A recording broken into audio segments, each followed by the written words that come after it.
सफर पर जाते हुए सब पंकज से उसके अचानक आने की वजह पूछने लगे तो पंकज बोला, अरे बताता हूँ, शांत तो हो जाओ। तो विराट बोला, वैसे मानना पड़ेगा, तुम्हारी एंट्री किसी फिल्मी हीरो से कम नहीं थी, क्या सही टाइम पर एंट्री मारी थी, कमाल कर दिया। तो शीतल बोली, अब चुप रहोगे थोड़ी देर, उसे बताने तो दो। हाँ पंकज तुम बताओ, शीतल ने विराट को डपटते हुए कहा। उसके डांटने पर विराट नकली गुस्सा करते हुए मुंह बनाने लगा। पंकज सोच में डूबा हुआ बोला, वैसे मेरी कोई सोची समझी प्लानिंग नहीं थी। ये कह सकते हो कि भगवान की मर्जी थी जो मैं आज सही टाइम पर पहुंच गया। अभय बोला, फिर भी जिस तरह तेरे साथ आर्मी वाले थे और तू सीधा शादी के मंडप में पहुंचा, कुछ तो बात जरूर थी। इतने महीनों से तेरा आता पता नहीं था कहीं, आज अचानक से कैसे आ गया तू? पंकज बोला, अरे आर्मी सिलेक्शन के बाद मेरी ट्रेनिंग चल रही थी। इस दौरान मैं इतना बिजी हो गया था कि तुम लोगों से बात करने का टाइम ही नहीं निकाल पाया। सोचा कि जब छुट्टी जाऊंगा तभी फुर्सत में बात हो पाएगी। बीच बीच में माँ से बात हो जाती थी।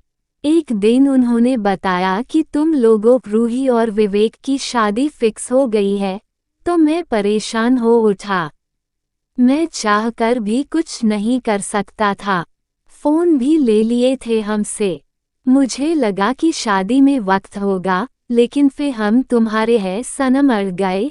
जिस दिन मेरी ट्रेनिंग खत्म थी, उस दिन ही तुम्हारी शादी की डेट निकली थी। बस ये लगा लो कि कैसे कैसे आया हूँ। मेरे साथ मेरे कुछ साथी भी थे, जो मुझे मैरिज हॉल के पास छोड़कर जा रहे थे।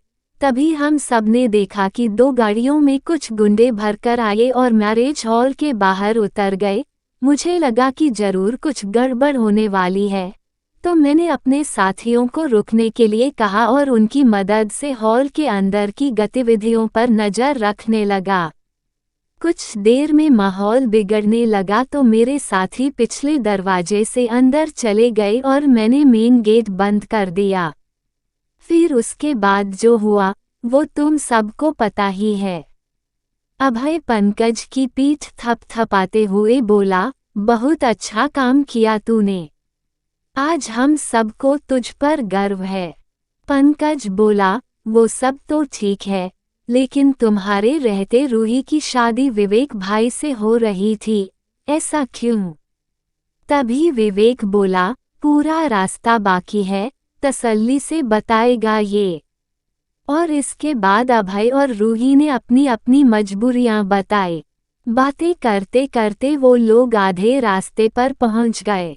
घर पहुंचने में अभी भी वक्त था तो सबने तय किया कि रास्ते में कहीं से चाय पानी ले लेंगे। एक अच्छी से जगह देखकर सभी गाड़ियां रुक गई और कुछ लोग चाय नाश्ता करने उतर गए। दूसरी गाड़ी में से हम तुम्हारे हैं।